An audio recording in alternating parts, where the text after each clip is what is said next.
God morning and good morning.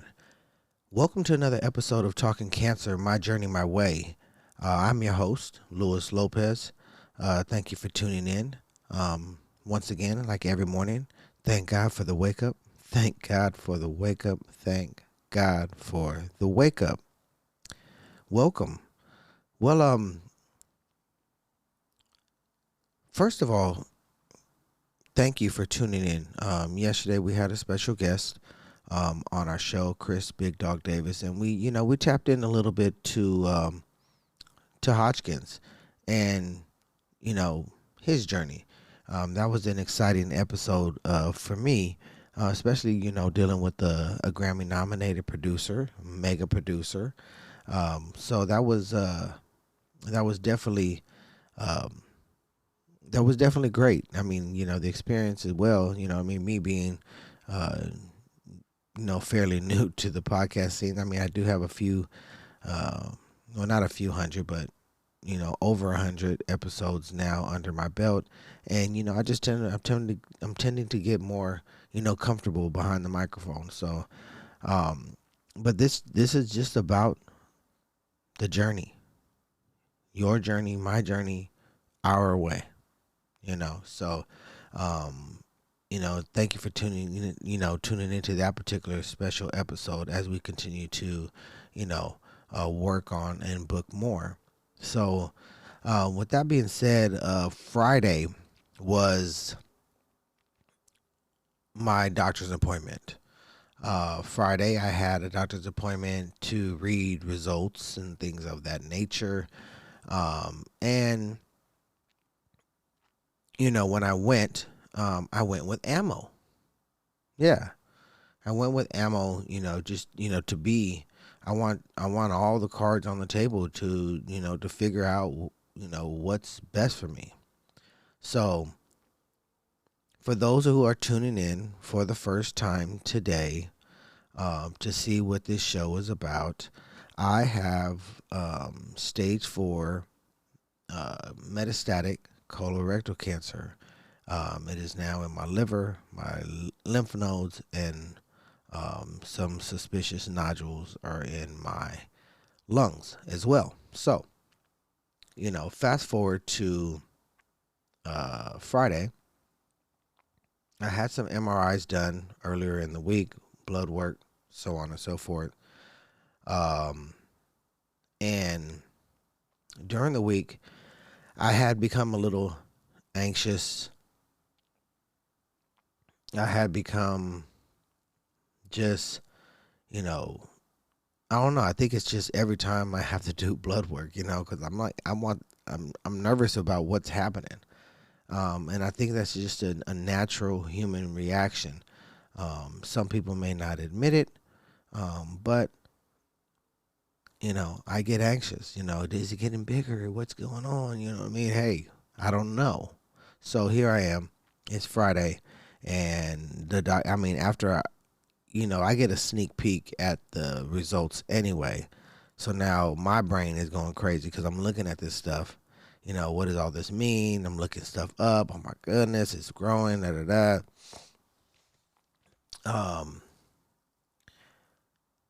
My CEA, my tumor markers are bigger than they were the last time. Hold up, what's going on? That's like 3 points or whatever.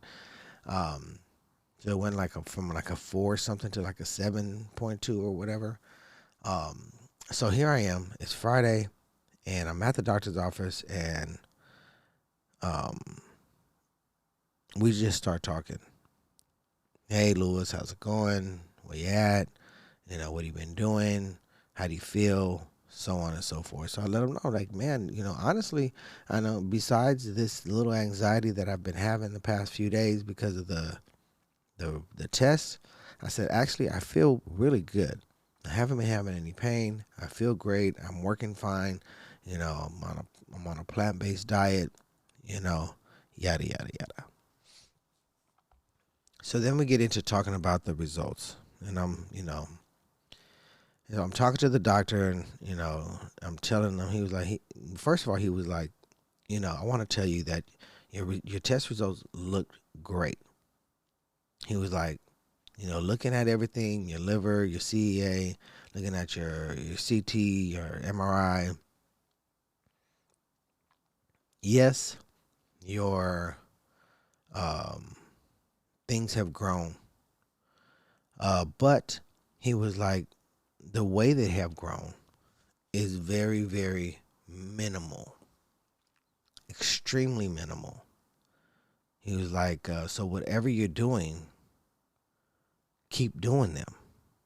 You know, um, he was like, what that tells me, even though it's growing and it looks bad, when you look at it, he's like, from a doctor's perspective, it looks great because it means that your immune system is putting up a fight because of the way it's growing. He said if it was growing rapidly, that means your immune system has given up. He said, but it's growing really slow. So he put some hope um, back into my mind and eased it, you know. So, with that being said, I was like, okay, cool. You know what I mean? So we started talking about um, treatment, and we started talking about um, what's going on. Am I going to start treatment? So basically, I think he, over the course of the past few months or whatever, um, I think he understands and gets. I think he understands that I am not planning on doing treatment. So basically, he took Friday's um, conversation as a refusal for treatment. So as we're talking about that, and she's starting to understand that. I break out my ammo, right? my Lil AI app, and I start showing him, all the stuff that I've input into the app from what I know. I actually ask him to help me out, fill out some stuff, and tell him what the AI app is about, and that it spits out a bunch. It spits out a bunch of treatment options that I have, and so I started asking him and questioning him about the treatments. So he was actually very intrigued, but at the same time, I want to say that he was, somewhat scared a little bit because I brought forth this ammo. He's like, whoa, how does he know about all of this kind of attitude? And maybe that's just how I feel. The wife might have a different opinion, but, I took it like he was kind of like, whoa, this guy came in with, he's been doing his homework kind of thing. So as I'm there and we're talking about it, he begins to look at the treatments, and he pulls out his phone, and he started looking at his stuff and whatever, and he was like, you know what? Since you're refusing treatment, we could go straight to clinical trials if you would like. And it's a trip because like now I'm receiving options. Like, hold up. Why am I receiving? I didn't understand, and I don't think the questions really came to my mind. Like, how come I didn't know this before, a few months back when I was already telling you how uncomfortable I was with chemo? I've been telling you, I don't know about chemo. I'm not quite sure, especially you can't do it, then, I'm not completely opposed to it, but, I mean, if there was some sort of hesitation there in my voice a few months back, how come this wasn't even presented to me? I didn't have that question for him at that time. um, because I was so into finding out, the clinical trial and things like that. But after I left, I started questioning. You always come up with questions, after the fact, right? So, long story short, um, they're going to be sending me some information um, on a clinical trial, and I got to go through all of their processes in order to make sure that I am a good candidate for the clinical. So, if I'm not mistaken, the clinical trial is an immunotherapy type trial. So, I don't know what the side effects are quite yet. I don't know because I don't know what type of immunotherapy it is. So I don't know what the side effects are. I don't know how long I'll be, to be taking this. If my body does well on it, I think he said something like, um, maybe a couple years on it if my body does well on it. You know what I mean? But if I'm having some sort of reaction, then they'll cut me off. But they'll have to monitor me um, over time. You know what I mean? So, uh, but in order for me to be a candidate, I do have to go through all their blood work and biopsies and MRIs and CTs and all of that stuff before I could go ahead and start the clinical. So I'm waiting for that. So I think I want to say that I left the doctor's room, with some sort of mental ease. He put my mind at ease somewhat. But like I said, when I left, I was wondering, like, why though? Why? Why hold this information back? I don't, these questions I just don't understand. I mean, you have a person here with stage 4 cancer, and you tell them that they're terminal. You tell them that the chemo is just a suppressant. You're going to have to be on this chemo for the rest of your life. And if the chemo doesn't kill one of your organs first, you know what I mean? Then, you're going to die from the cancer anyways. You know, if this is my option, for conventional, and there's a possibility that, hey, the clinical trials are there. Why not put that option on the table instead of waiting 4 or 5 months before telling me? I don't understand this process. I mean, it's crazy. You know, I don't know if it's a money thing, a kickback thing, bonuses, for every person that goes on chemo. I don't know what the what the reasoning behind it is. And I probably will never know. I mean, I feel like I have a good doctor. I feel like he's, a good doctor. But I also know he chooses his words wisely dealing with me because he knows that, you know, I'm just a little bit different. You know what I mean? Um, but yeah, so in a nutshell, that's pretty much what's happening. Um, so I'm waiting for the paperwork. I do not know the name of the clinical trial. And so, we're just going to be pushing forward from there. I am optimistic about it.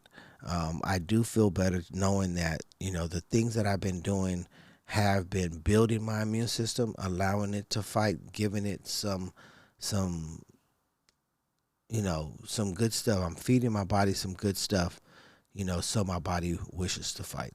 That's a beautiful thing. So, um, I need to keep on this journey. I need to keep on pushing.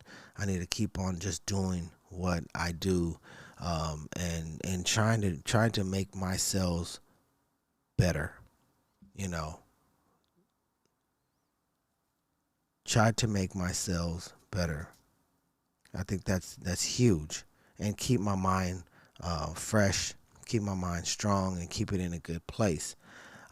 Again, I mean, for the most part, I stay in a good space, uh, continuing to look forward to the day, keeping myself looking forward to the people and my surroundings, things like that. Just embracing the journey and bringing it to you, making sure that you're aware that look, hey, you have options. You just have to do the homework. You have to do the homework. So when you go see your doctor, you have the ammo. The more ammo you have, the more they need to reveal, you know. And I know they have tons of questions, or they have tons of patients, and they have to get to them. But remember, you are their patient, and they deserve to give you whatever time is needed so you could get whatever you need out of them, and all questions answered. So remember that you're in charge. You pay their bill. Remember that. Go in with ammo, please. Know what you're up against. Know what you need to do. Because they're not going to reveal it all. Go in questioning everything. Go in questioning everything. Anyways, I want to appreciate you. I am Luis Lopez. You've been listening to Talking Cancer, My Journey, My Way. Excuse me. You have been listening to Talking Cancer, My Journey, My Way. You could make sure you tune in. Make sure you like, follow, share, or subscribe. I appreciate that, and continue to spread the word, and let people know, hey, you have an option. And don't forget, we're also pushing avoid the bag. Okay, avoid the bag and get USPSTF to approve or reconsider the pre-screening age. Change it to 30 at least.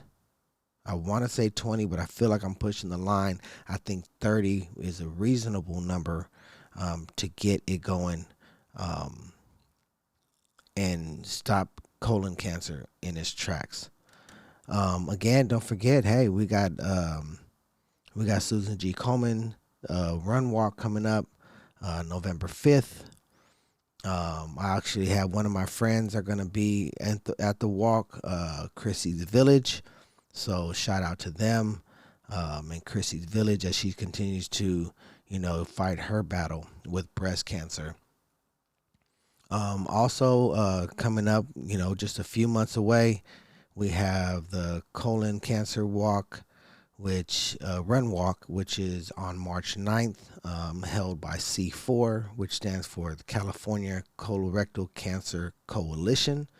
I prefer saying just C4 because it's a tongue twister. Anyways, yeah, let's go ahead and continue to support and fight and raise some funds, to fight this disease and find some sort of cure. We need it. The world needs it. But I also believe that the cure starts with early screening. Period. Point blank. All right. Well, that's my time. I appreciate you. Peace, love, one.